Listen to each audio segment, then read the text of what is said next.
Hello everyone, welcome to our first lecture in our history course we're going to be taking together. This lecture is going to focus on the Age of Enterprise during the Gilded Age. Now, an enterprise is a project of undertaking, typically one that is difficult and requires a lot of effort. And as we're going to see, there's going to be a lot of big undertakings during this era with regards to big business. Now, when we say capital and labor, we simply mean those who invest money or capital to build a factory, and laborers are those who work in those factories to produce things like steel. Now, one statistic shows how the name Age of Enterprise is appropriate for this part of the Gilded Age. Over the course of the 1870s, 80s, and 90s, the output of manufactured goods would increase by over 150%. So there's a lot of things being produced and built during this part of American history. Now, I want to start off by telling you a story about a family from Scotland. This family is made up of the parents, William and Margaret, and their two sons, Andrew and Tom.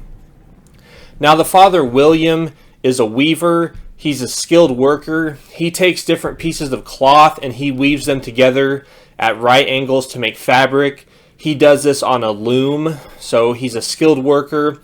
But all of a sudden, the Industrial Revolution comes to Europe and starts replacing skilled workers like William. All of a sudden, factories are able to set up power looms, and they can produce cloth at a much cheaper and a much faster rate than skilled workers like William can. So this ends up throwing the father out of work. His wife, Margaret, helps take care of the children by opening a small shop in the front of their home. In this shop, she sells groceries, and in the back of the room, or back of the house where the family lives, she mends shoes. This made a big impression on one of the sons, Andy. He said, quote, "I began to learn what poverty meant. Dreadful days came when father took the last of his looms to the great manufacturers, and I saw my mother anxiously waiting his return.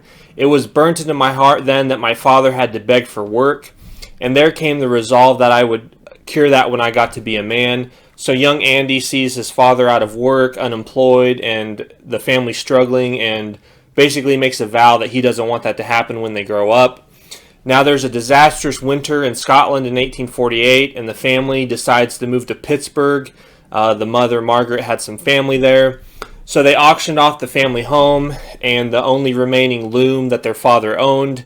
They even had to borrow the last few pennies they needed to get to America. And in America, that young boy Andy would make a fortune in the steel industry. So fast forward to 1899, the young boy who used to live in this house goes back to Scotland and buys this house, Skibo Castle. It's a 40,000 acre estate. So that young man is Andrew Carnegie. He would create the world's largest steel empire in Pittsburgh, Pennsylvania. He would become the world's richest man when he sold his steel empire to J.P. Morgan in 1901. And we're going to look at him and a handful of other men who were titans of industry during the Age of Enterprise. And we're going to answer this question. Were these men captains of industry or robber barons? Now, a captain of industry is someone who, through their hard work, intellect, persistence, wisdom, and perhaps even luck, create something that helps the nation on the road of progress. They build steel factories, railroad, bridges, skyscrapers. Through their business, they provide workers with jobs and a paycheck. They also give generously to charity. That's a positive view of these men, captains of industry. There's a negative view of these men that's known as robber barons.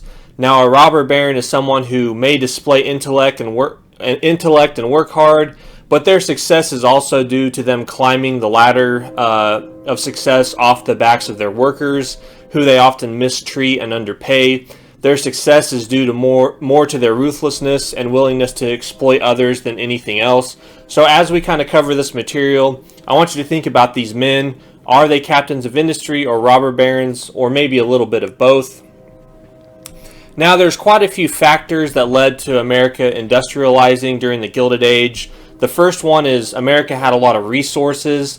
America is huge geographically. There's tons of coal, iron ore, copper, oil, zinc, bauxite, timber, copper, silver, gold, petroleum, and lead. The iron ore and coal that's found in America would fuel the steel industry in Pittsburgh. Iron ore from Minnesota would make its way down the Great Lakes, where it would be heated with the coal from Pennsylvania and turned into the steel that would build the railroads, skyscrapers, and bridges of the nation.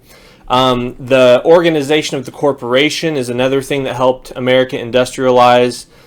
Basically, you can get people can pool their money together and they can start a corporation, start a business, and make as much money as they want.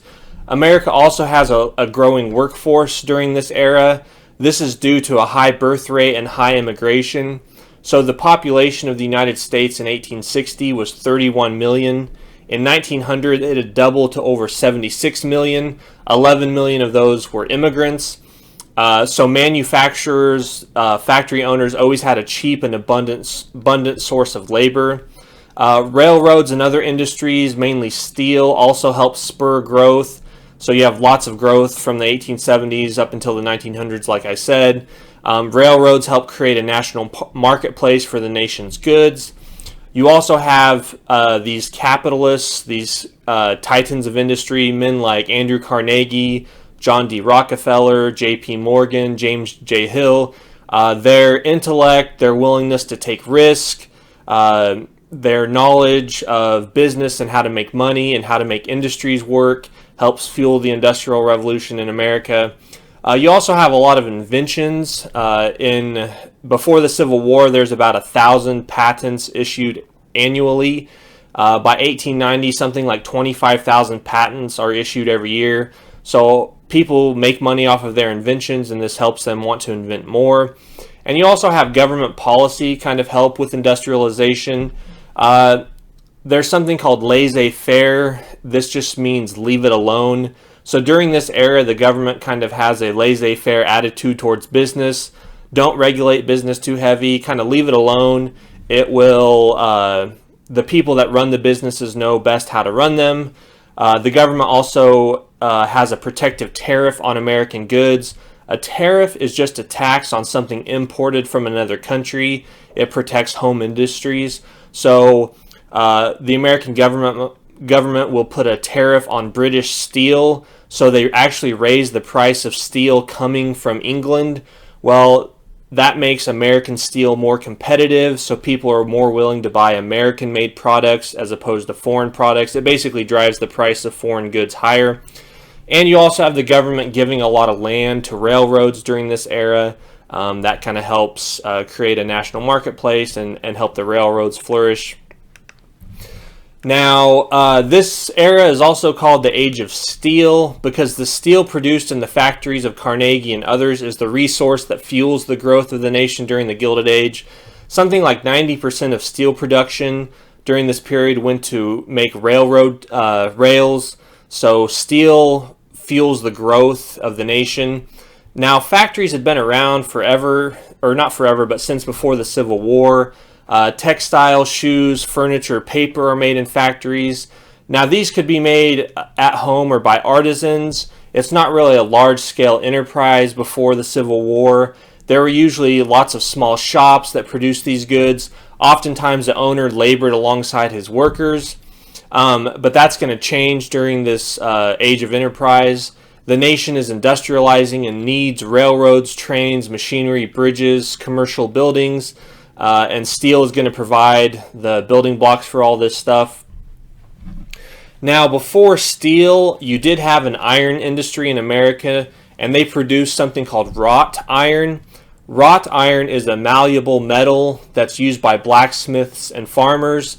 It's not really good for industrial use because it's too malleable. It can bend easily. It can't be used for railway track very well because the weight of the locomotive will cause the wrought iron to kind of bend. It's also very expensive. It required skilled workers to make wrought iron. The people that kind of make wrought iron are called puddlers. They're basically industrial chefs. They kind of stir the wrought iron, they heat it. Sometimes they spit in it to see what color the flame is, and they know when it just gets the right color, the flame, then it's time to pour it into, rails or I-beams for skyscrapers. So puddling is inefficient in an age of industrialization when time is money. a British inventor named Henry Bessemer comes along, and he develops a new furnace in 1856 that revolutionizes the steel industry. His furnace is known as the Bessemer converter.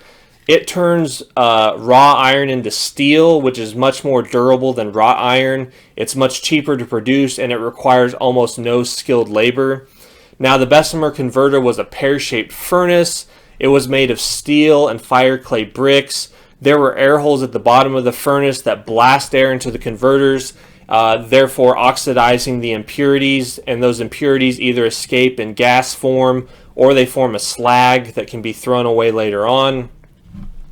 When the process is completed in the Bessemer converter, the steel is then poured into the molds of the desired shape.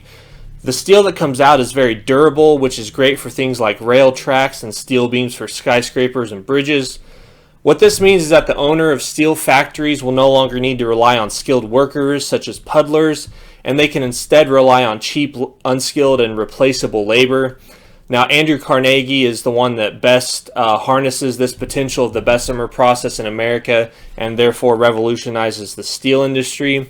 So let's kind of get back to Andrew Carnegie and talk about him a little bit more and see how he became kind of the titan of the steel industry in America. So he came to America from Scotland in the 1840s.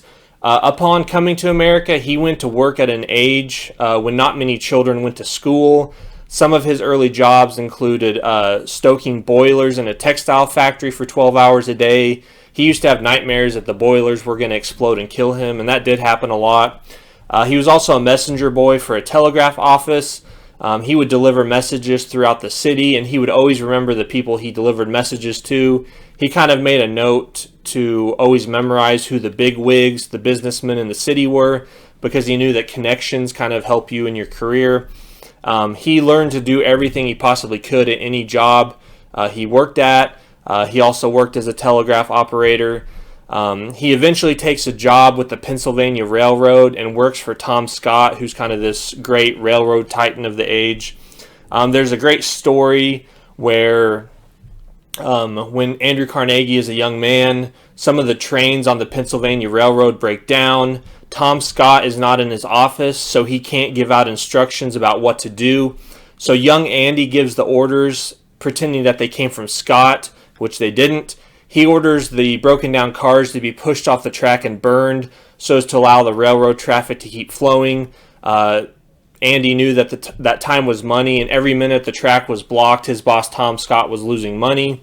Now, a lot of people thought Andrew was going to get in trouble when Tom Scott found out that he forged orders in his name, but he actually saved the company money and got the trains running again.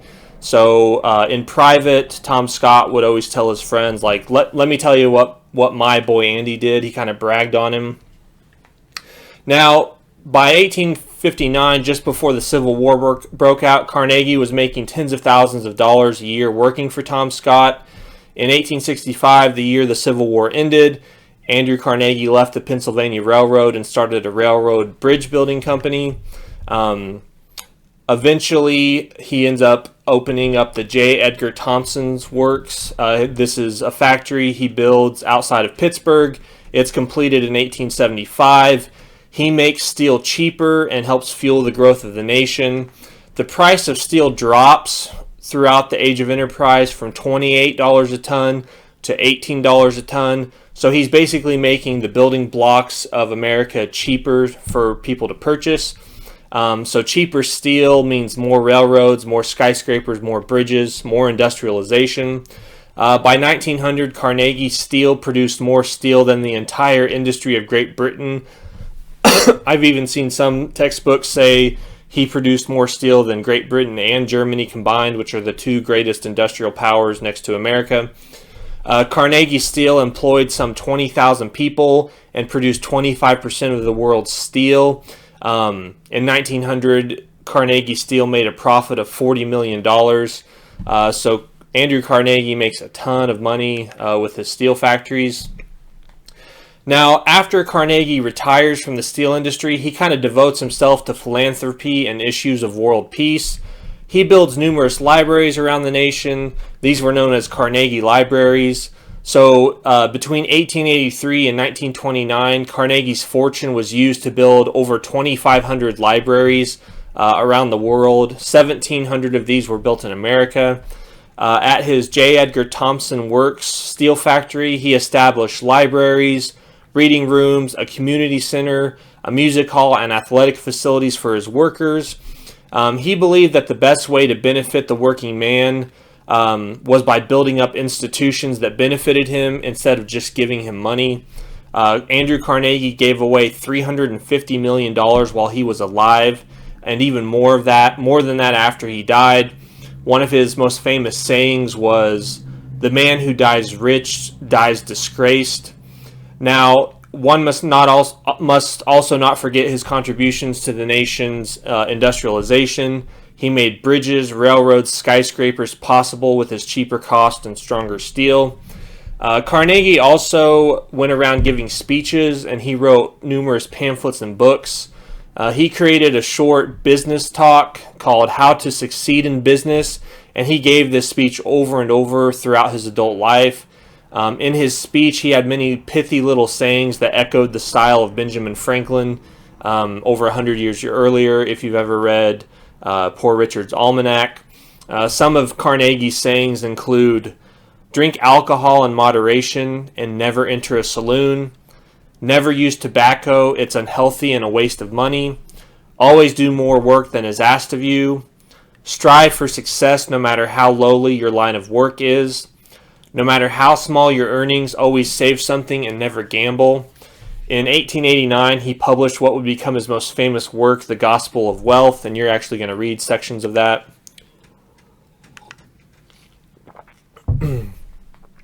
Now, the first actual big business of the Gilded Age is the railroad industry, and the railroad industry contributes to the industrialization of America.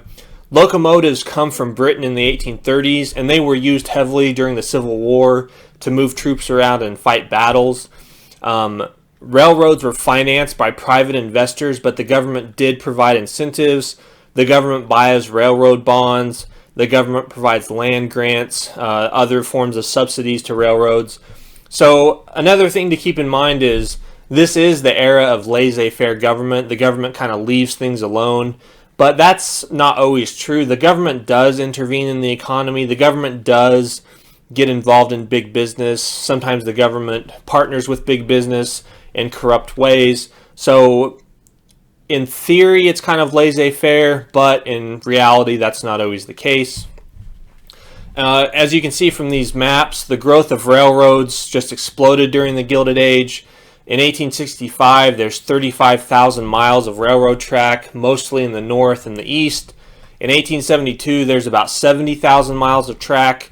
And by 1900, there's over 200,000 miles of railroad track in America. This is more track than the rest of the world combined. So America is the railroad, capital of the world. Now there's many improvements made to trains throughout the Gilded Age. Steel rails and bridges meant that trains could carry heavier loads, thus moving more goods at a cheaper rate. Because steel could accommodate heavier loads, more powerful locomotives were built to carry the freight. This also meant that larger freight cars were designed and built. So the better steel rails kind of fuels a technological boom in the engineering of locomotives. As a result, the cost per ton mile fell by 50% between 1870 and 1890. So throughout the Gilded Age, it actually becomes cheaper to ship goods because of all this industrialization. The automatic coupler, air brakes, and the friction gear were perfected by the inventor George Westinghouse, and these inventions made trains safer. Dining cars and heating systems made trains more comfortable and luxurious to travel in. Sporadic segments were connected, thus making shipping and traveling more efficient. Railroads also created a truly national marketplace. Beef from Texas could be driven to Kansas, then shipped to Chicago where it was slaughtered, and then shipped to the east for consumption. Magazines and newspapers could be mailed to farmers in the West. They could keep up with the latest news or order manufactured goods produced in the East to make life on the farm more comfortable. There are some big things that happened during the Gilded Age. The Transcontinental Railroad was completed in 1869, so you could go from east to west, Atlantic to Pacific coasts on a railroad. There's lots of amazing bridges built, a lot of good engineering feats accomplished by railroads.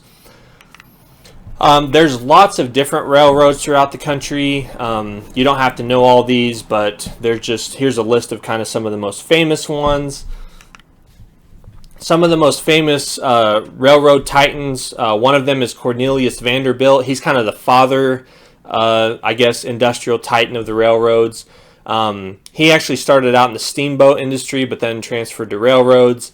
He primarily consolidated previously built railroads. His New York Central linked New York City and Chicago. You can kind of see here a map of where his railroads are located. Another guy, Jay Gould, his railroad, he was a railroad developer and speculator. He owned the Erie, Wabash, and Union Pacific and Missouri Pacific railroads.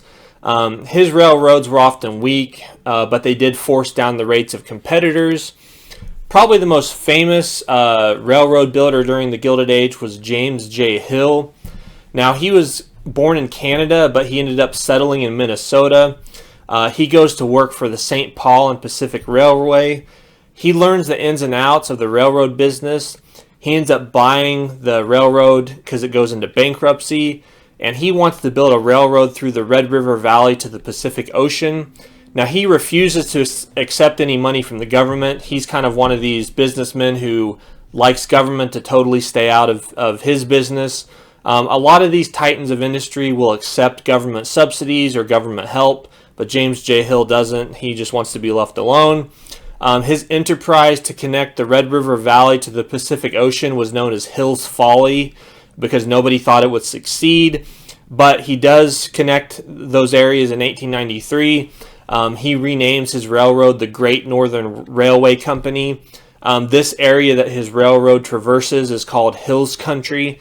He sends people to Europe. He sends writings and literature to Europe, trying to get people to come settle in this area, because if a railroad goes through an area and nobody lives there, then the railroad will shut down. You have to have settlers along the railroad. So James J. Hill also populates this area. So he's a very successful railroad builder. The railroads have a huge influence on America.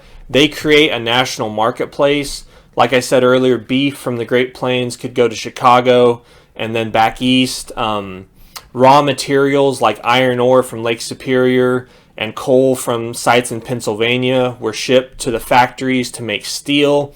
So the steel industry helps the railroad industry, and the railroad industry helps the steel industry. Magazines and newspapers go national. Trains also impact the nation culturally. It speeds up life. Henry David Thoreau said, "Do people not talk and think faster in the depot than they did in the stage office?"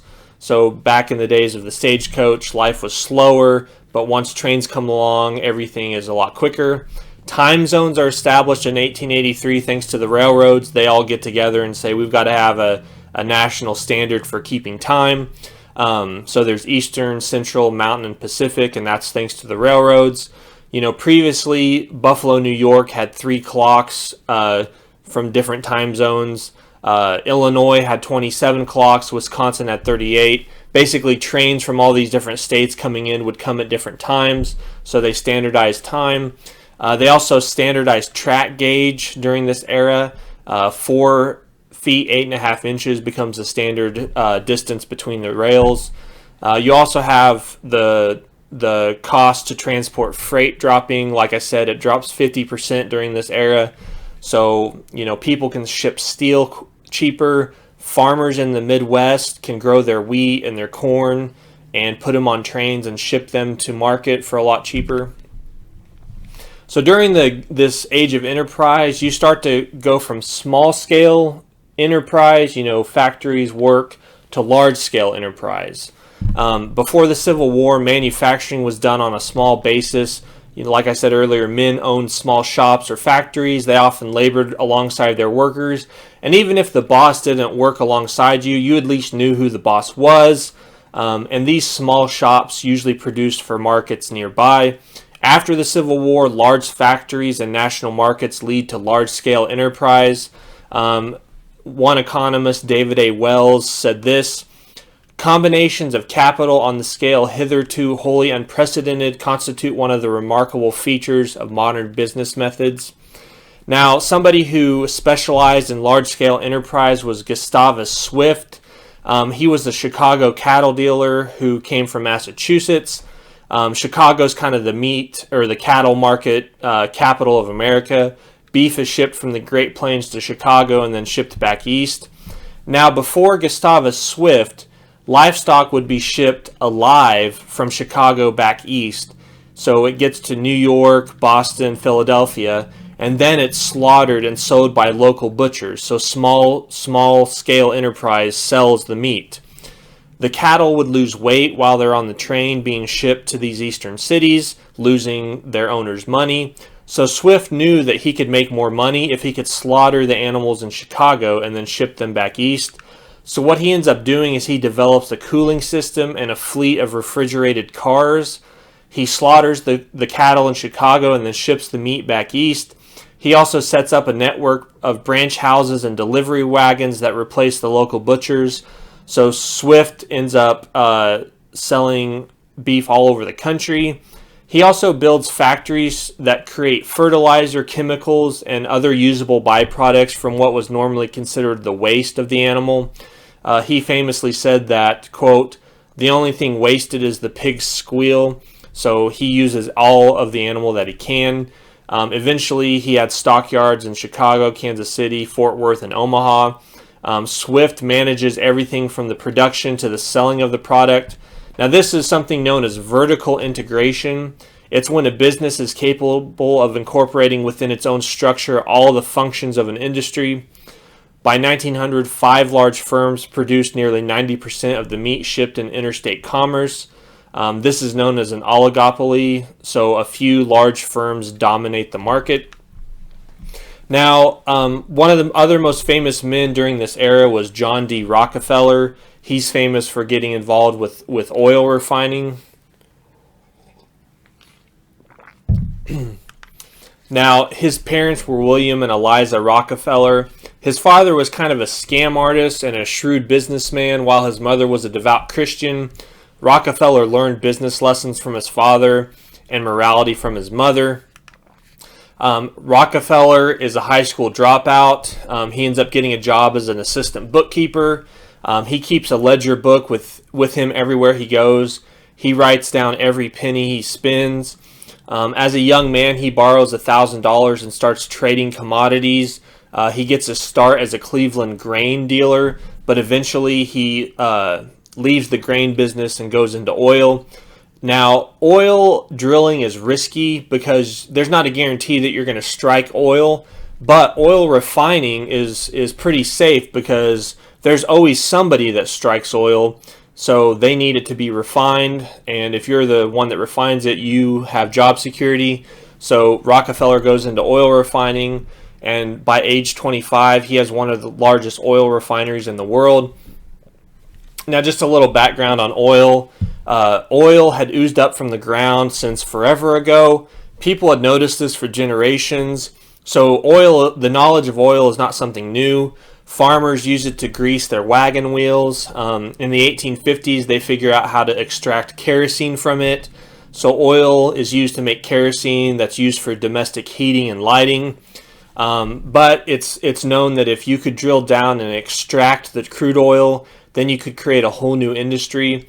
And that's exactly what happens. In Titusville, Pennsylvania, in 1859, Edwin L. Drakes drills down and strikes oil. So you kind of have the start of the oil boom in America.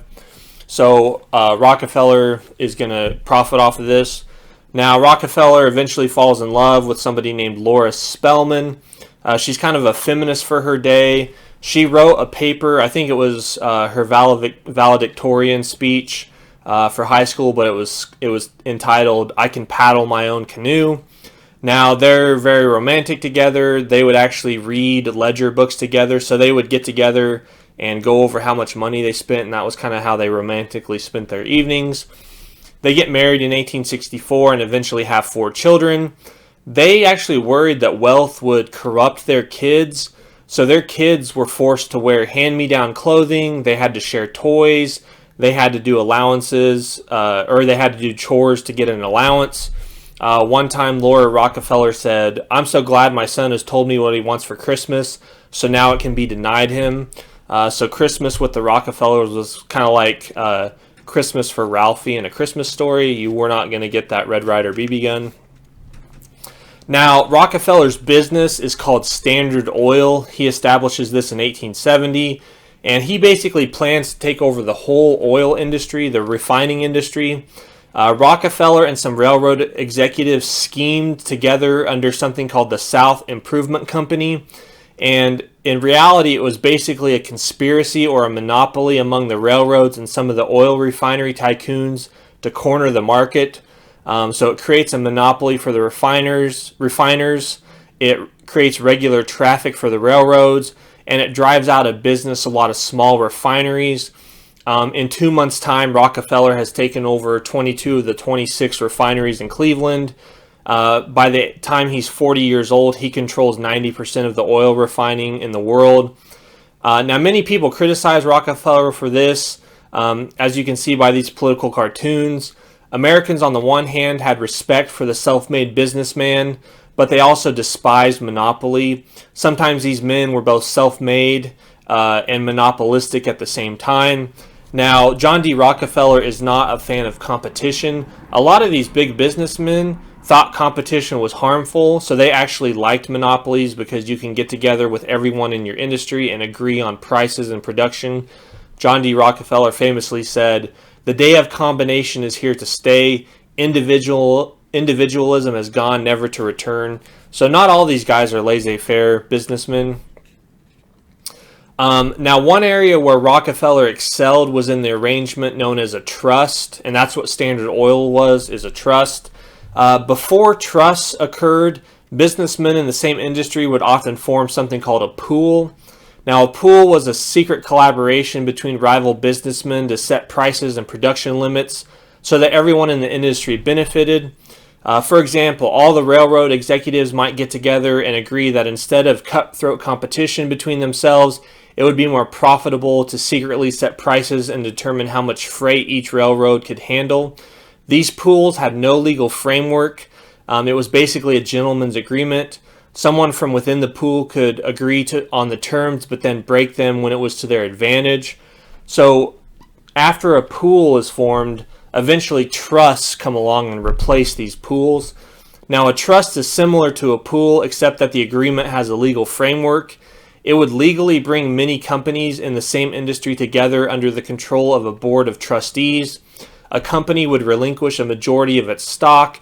In exchange, it would receive certificates that guaranteed it a share of the trust profits. The trust was basically a way for an individual or corporation to create a monopoly or a near monopoly in an industry. And we'll kind of see later on during the Progressive Era how government goes after these trusts. Now, Rockefeller becomes one of the richest men in America. There's a saying that half the country wanted to lynch him because he was so wealthy, and they thought wealth inequality was bad, but that the other half of the country wanted a loan from him. He got something like 50,000 letters a month asking for money, but he retires in his mid-50s and dedicates his life to giving his money away, kind of like Andrew Carnegie did. So here's just some of the philanthropy John D. Rockefeller engages in. His oil refining lowered kerosene from 23 cents a gallon to 7 cents a gallon. So basically, because of Rockefeller, more Americans can afford to have light in their homes at night. His wealth funded medical research and research that looked for more productive ways to grow corn. He wanted to end, world hunger and famine. His wealth funded the education of black women at Spelman College. His wealth helped founded the University of Chicago. He died in 1937, and before he died, he gave away over $530 million. He said, to solve the problem of giving your money away without making paupers of those who receive it was basically his goal in life.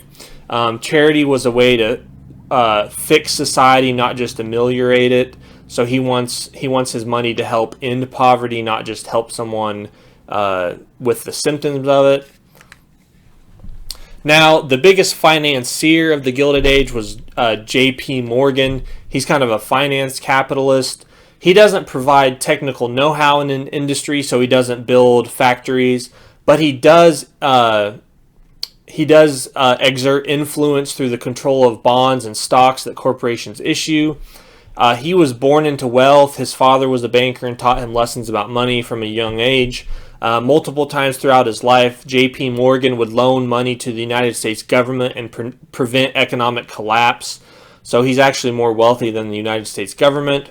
He's the one that purchases Carnegie Steel from Andrew Carnegie in 1901. By 1912, Morgan and his associates are worth about $22 billion. So he's kind of the finance king of America during this age. Okay, so that's kind of the capital side. Next time we'll look at labor during the Age of Enterprise.